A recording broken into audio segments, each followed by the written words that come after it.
All right, well, welcome you all to the third annual Vice-Chancellors Forum on Learning and Teaching. And we have an excellent program for you, as we did last year and as we will next year.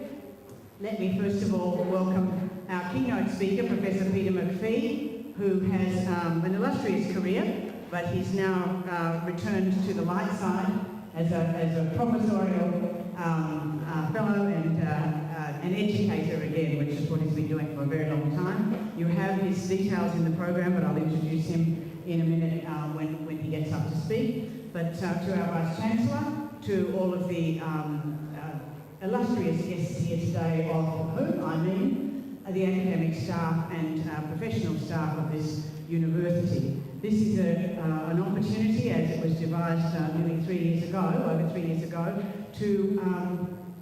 for staff here at USP to talk about their research and their ideas in learning and teaching amongst themselves and to learn from each other and to test out ideas. And we have an excellent program for you today. You would expect that we would have an emphasis on the Strategic Total Academic Review, known to everybody as STAR. And if you've been out of the country for a year, you might not have heard of STAR, but or if you're brand new, but that would be unlikely.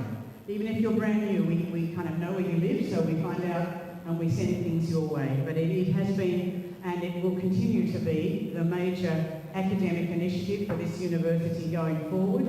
A complete, as it says, strategic total academic review of the of every aspect of every course and every program, building, as you know, through learning outcomes, being quite intentional about the curriculum. The days of us being in the accidental education business have gone. We are now in the intentional education, intentional curriculum business, and people always have been to a greater or lesser extent. But it's very important that our students can count on what they will get when they're in their degree from us, that we will be able to know that at the end of their time they can do this and they know this, and they are set up for employment particularly, and also for postgraduate study. So it is really not feasible anymore for us to be saying, well, we think this is what they should know at the end. If we think it's important, where is it in the curriculum? Where is it in first year? Where is it in second year? Where is it in this discipline? Where is it in the generic courses? Where is it everywhere if we think it's important? And how are we assessing it so that we can be sure that at the end a person can demonstrate that knowledge or that skill? So the Strategic Total Academic Review is the thing I came here to do, and I'm very pleased to be leading that, but it is way more than one person's initiative. It is embedded, as you know, in the strategic plan. And as I think about the strategic plan here at USP, it is one of the few places where the strategic plan is actually lived by people. It governs what we do on a daily basis. We report against it a lot. I might say sometimes when another report is due too often, but nevertheless we are actually measuring ourselves against what was expected, what was planned, what was agreed by council would happen. And we are working on that on a daily basis. And the Strategic Total Academic Review, the STAR project, is right embedded in that strategic plan. It is the key thing that Council asked for, which is that we focus very much on quality, relevance and sustainability. And this program today, this forum today, is very much about the first two, especially, the quality and the relevance. That everything we teach and everything we do and the way we teach is about promoting the best quality.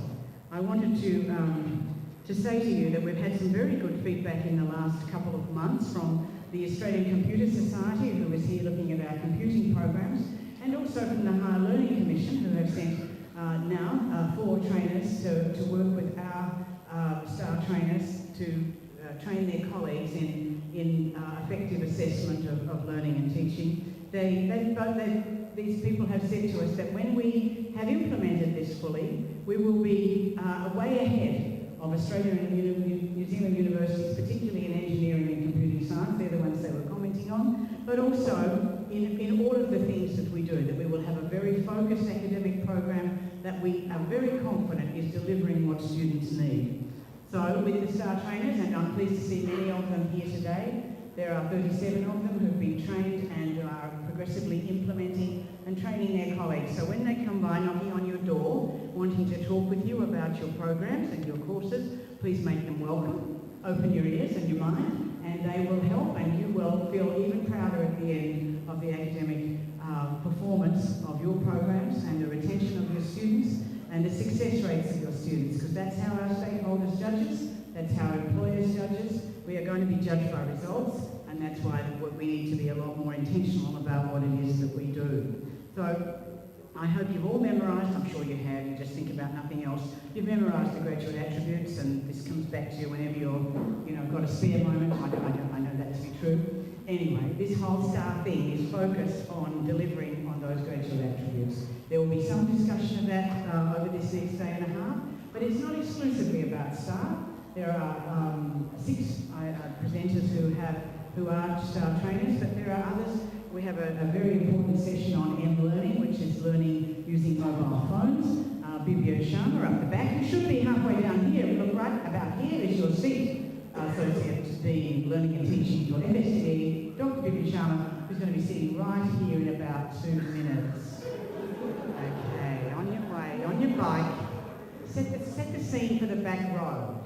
Bibio, don't disobey me in front of all these people. Please. He's on his way, he's packing, he's ready.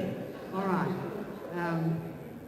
So there's a session there on how you can use mobile learning to enhance your teaching, particularly student success, particularly retention. They've got some excellent results, and I think that group has now been funded by the university to go further after the pilot studies, and that's an excellent session. We have some other sessions on student retention. We have probably our speaker who's the one who's spoken at every one of these forums. Where are you, Jeremy? Where is Jeremy? He's spoken at each one, so he's a regular, and he's going to talk about student retention. We have other initiatives in many other aspects that we hope that you will participate, you will ask questions, you will comment, and you will follow up the speakers later and say, I'd like to see how that could work in my area. So without any more conversation from me, I would like to introduce our Vice-Chancellor, who is going to speak about this forum, which is in his name, and which he initiated when he started here just about 3 years ago. So, Rajesh.